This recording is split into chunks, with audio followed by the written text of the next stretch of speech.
ഇത് മാസ് മോട്ടോഴ്സിൽ നിന്നാണ്. നമ്മൾ ഹോണ്ട ആക്റ്റീവ 60 വണ്ടിയാണ്, B6 മോഡൽ. നമുക്ക് ജനറൽ സർവീസായിട്ട് നമ്മൾ കയറ്റിയിട്ടുണ്ട്. സർവീസിൻ്റെ ഭാഗമായിട്ട് നമ്മൾ അതിൻ്റെ ബാക്ക് ബ്രേക്ക് ലൈൻഡർ ചെക്ക് ചെയ്യാനും ബ്രേക്ക് ക്യാമൊക്കെ ഒന്ന് ഗ്രീസ് ചെയ്യാനായിട്ട് അയച്ചിട്ടുണ്ട് കേട്ടോ. ബ്രേക്ക് ലൈൻഡർ നമുക്ക് അത്യാവശ്യം ഉപയോഗിക്കാനുണ്ട്. അപ്പോൾ ആ ബ്രേക്ക് ക്യാമൊക്കെ ചെറിയൊരു ടൈറ്റ് കാണിക്കുന്നുണ്ട്. അതൊക്കെ ഒന്ന് അഴിച്ച് ഗ്രീസ് ചെയ്ത് റീസെറ്റ് ചെയ്യുക. അത്യാവശ്യം പൊടി കാര്യങ്ങളൊക്കെ ഉണ്ട് അതിൻ്റെ ഉള്ളിൽ. അതൊക്കെ നല്ല രീതിയിൽ ക്ലീൻ ചെയ്തിട്ട് നമുക്കൊന്ന് റീസെറ്റ് ചെയ്തെടുക്കാം. പിന്നെ നമ്മളതിൻ്റെ എയർ ഫിൽറ്റർ ക്ലച്ചിൻ്റെ ഭാഗത്ത് അഴിച്ചിട്ടുണ്ട്. എയർ ഫിൽറ്ററൊക്കെ നമ്മൾ നോക്കുന്ന സമയത്ത് എയർ ഫിൽറ്ററൊക്കെ ഫുള്ള് ബ്ലോക്കാണ്, അത്യാവശ്യം നല്ല രീതിയിൽ തന്നെ ബ്ലോക്കായേക്കാണ്. അപ്പോൾ എയർ ഫിൽറ്റർ നമുക്ക് മാറ്റണം. അതേപോലെ തന്നെ എയർ ഫിൽറ്റർ മാറ്റുമ്പോൾ ആ കൂട്ടത്തിൽ കൂടെ നമുക്ക് പ്ലഗും രണ്ടും കൂടി ഒരുമിച്ചാണ് മാറ്റേണ്ടത് കേട്ടോ. പ്ലഗിൻ്റെ കേസ് ഞാൻ ആ ഭാഗത്തേക്ക് വരുമ്പോഴത്തേക്കും കാണിച്ചു തരാം. പിന്നെ ക്ലച്ചിൻ്റെ ഭാഗം നമ്മൾ ചെക്ക് ചെയ്യാൻ വേണ്ടിയിട്ട് അയച്ചിട്ടുണ്ട്. അപ്പോൾ അതിനകത്ത് നമുക്ക് ക്ലച്ച് ബെൽറ്റ് വർക്ക് ചെയ്തിട്ട് ബെൽറ്റും ക്ലച്ച് ഷൂ ഒക്കെ വർക്ക് ചെയ്യണതിൻ്റെ പൊടി നല്ല രീതിയിലുണ്ട് അതിൻ്റെ ഉള്ളിൽ. ഓയിൽ ലീക്കോ കാര്യങ്ങളൊന്നുമില്ല, ഇതൊക്കെ നല്ല രീതിയിൽ പൊടിയാണ് അതിനകത്ത്. ഓയിൽ സീലുകൾ ലീക്കോ കാര്യങ്ങളൊന്നുമില്ല. പിന്നെ അതിൻ്റെ കിക്കർ വീലൊക്കെ നമ്മളൊന്ന് അഴിച്ച് ഗ്രീസ് ചെയ്തിട്ടും ഈ ഭാഗത്തൊക്കെ നോക്കുമ്പോൾ തുരുമ്പിൻ്റേതായിട്ടുള്ള പ്രസൻസോട് കൂടിയിട്ടുള്ള പൊടിയാണ് അതിനകത്ത് വരാം.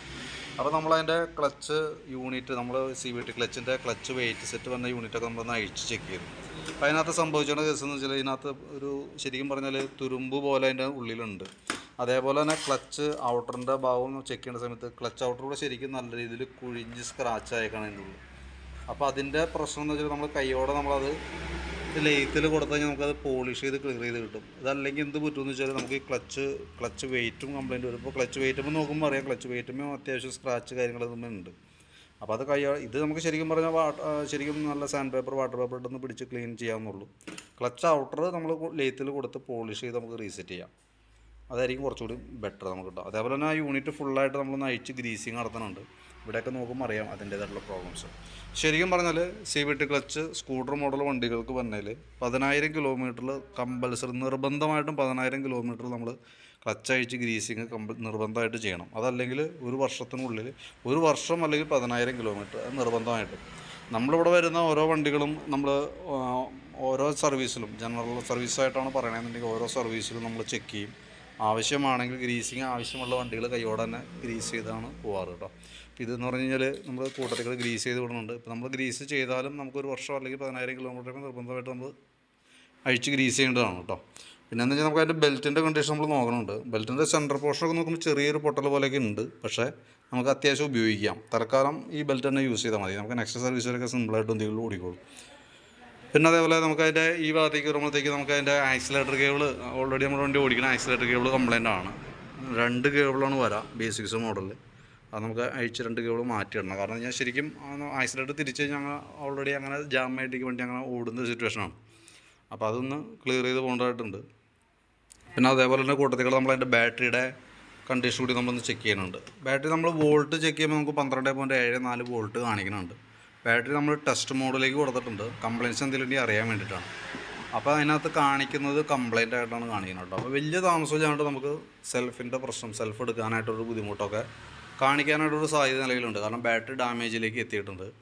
കാരണം ഇപ്പോൾ വോൾട്ട് കറക്റ്റ് 7.4 വന്നതുകൊണ്ടാണ് നമുക്ക് സെൽഫൊക്കെ അടിക്കുമ്പോഴും ഇപ്പോൾ പ്രശ്നം തോന്നാത്തത്. ഇനി ഒരല്പം കഴിയുമ്പോഴത്തേക്കും വോൾട്ട് വേരിയേഷൻ വരും, സ്റ്റാർട്ടിങ് പ്രോബ്ലം കാണിക്കും. വണ്ടി ഓൾറെഡി ബാറ്ററി മാറ്റേണ്ട ഒരു സിറ്റുവേഷനിലേക്ക് എത്തും കേട്ടോ. പിന്നെ അതേപോലെ നമ്മൾ വണ്ടി ഓടിച്ചു നോക്കുന്നത് ഇത് സ്പീഡോമീറ്റർ ഒന്നും വർക്കിംഗ് അല്ലായിരുന്നു, അത് കേബിൾ പോയതാണ്. അപ്പോൾ അത് നമ്മൾ അഴിച്ച് കേബിൾ മാറുന്നുണ്ട്. അതേപോലെ തന്നെ മീറ്ററിൻ്റെ ഉള്ളിൽ തന്നെ പാർക്കിൻ്റെ ബൾബുകൾ ഡാമേജ് ഉണ്ട്. അത് കറക്റ്റായിട്ട് അതിൻ്റെ ഡിസ്പ്ലേ കാണാൻ പറ്റാ, ഓഡോമീറ്ററിൻ്റെ തന്നെ ഡിസ്പ്ലേ കാണാൻ പറ്റാത്ത കണ്ടീഷനിൽ നൈറ്റ് ഓടുമ്പോൾ കാണില്ല. അതേപോലെ ഒരു സൈഡിലെ ബൾബൊക്കെ ഡാമേജിലേക്ക് പോയിട്ടുണ്ട്, തെളിയാത്തൊരു കണ്ടീഷൻ ഉണ്ട്. അപ്പോൾ അത് നമുക്കൊന്ന് അഴിച്ച് മാറ്റിയിടണം. പിന്നെയുള്ളത് നമുക്ക് അതിൻ്റെ ഈ ഭാഗത്തേക്ക് വരുമ്പോഴത്തേക്കും സ്പാർക്ക് പ്ലഗിൻ്റെ കേസ് പറഞ്ഞിട്ടുണ്ടായല്ലോ. പ്ലഗ് നമുക്ക് കൂട്ടത്തിൽ കൂടെ നമ്മൾ എയർ ഫിൽറ്റർ മാറ്റും, ആ കൂട്ടത്തിലാണ് നമുക്ക് പ്ലഗ് മാറ്റി വിടേണ്ടത് കേട്ടോ. അപ്പോൾ സ്റ്റാർട്ടിങ് പ്രോബ്ലം ഒന്നും ഉണ്ടായിട്ടല്ല, ശരിക്കും കംപ്ലയിൻറ്റ് വരാൻ നോക്കിയിരിക്കരുത്. കംപ്ലയിൻറ്റ് വന്നേക്കാളും മുമ്പ് തന്നെ നമ്മളത് അതിൻ്റെ ശരിക്കും നല്ലൊരു ടൈം എന്ന് പറഞ്ഞാൽ 10,000 കിലോമീറ്ററൊക്കെയാണ് സാധാരണ എയർ ഫിൽറ്ററും പ്ലഗും അതിൻ്റെ ഒരു നല്ല ലൈഫ് എന്ന് പറഞ്ഞ്. അപ്പോൾ അത് കൈയോടെ മാറ്റിയിടാം. അപ്പോൾ കൂടുതൽ കംപ്ലയിൻറ്റ്സിലേക്ക് പോകാതെ നമുക്കത് നല്ല രീതിയിൽ വണ്ടി ഉപയോഗിക്കാനായിട്ട് പറ്റും. പിന്നെ അതേപോലെ തന്നെ നമ്മൾ പൊല്യൂഷൻ്റെ സ്റ്റാറ്റസൊക്കെ ചെക്ക് ചെയ്തായിരുന്നു. ഓൾറെഡി പൊല്യൂഷൻ തീർന്ന് കിടക്കണേ. അപ്പോൾ കൂട്ടത്തിൽ കൂടെ പൊല്യൂഷൻ കൂടി എടുത്ത പേപ്പർ ഭാഗം കൂടിയും കറക്റ്റ് ആവും നമുക്ക് കേട്ടോ. അപ്പോൾ നിലവിൽ അത്യാവശ്യം ഈ ഭാഗങ്ങൾ ഉൾക്കൊള്ളിച്ചിട്ടുണ്ട്. പിന്നെ അതേപോലെ തന്നെ പറയാൻ വിട്ട ഒരു ദിവസം നമുക്ക് ലെഫ്റ്റ് സൈഡിൽ ബ്രേക്ക് പിടിക്കുമ്പോൾ സെൽഫ് എടുക്കുന്നുണ്ടായില്ല. അതേപോലെ തന്നെ അതാ ബ്രേക്ക് സ്വിച്ചിൻ്റെയാണ്. അതേപോലെ തന്നെ സ്റ്റാർട്ട് സ്വിച്ച് റൈറ്റ് സൈഡിൽ വന്നാൽ റെഡ് കളറിലുള്ള സ്വിച്ച് സെൽഫ് അടിക്കുന്ന സ്വിച്ച് ഉണ്ട്, അതും ചെറിയൊരു ലൂസ് കോൺടാക്റ്റ് കാണിക്കുന്നുണ്ട്. അപ്പോൾ ആ രണ്ടും കൂടി മാറ്റിയിടാണെങ്കിൽ ആ സെൽഫുമായി ബന്ധപ്പെട്ട കംപ്ലയിൻറ്റും റെഡി ആയിക്കോളും. എന്നാൽ റൈറ്റ് സൈഡ് ബ്രേക്ക് ഹാൻഡിലിൻ്റെ ബ്രേക്ക് പിടിച്ചിട്ട് അടിക്കുന്ന സമയത്ത് വണ്ടി എടുക്കണമൊക്കെ ഉണ്ട്. അപ്പോൾ നമുക്ക് ഈ സ്വിച്ചിൻ്റെ പ്രോബ്ലം നമുക്ക് സോൾവ് ചെയ്തിടാം. ബാറ്ററിയുടെ കംപ്ലയിൻറ്റ് എന്തെങ്കിലും നമ്മൾ ഫേസ് ചെയ്യേണ്ടി വരും. വലിയ താമസിച്ചാണ്ട് ബാറ്ററിയുടെ കംപ്ലയിൻറ്റിലേക്ക് കാണിക്കും നമുക്ക് കേട്ടോ.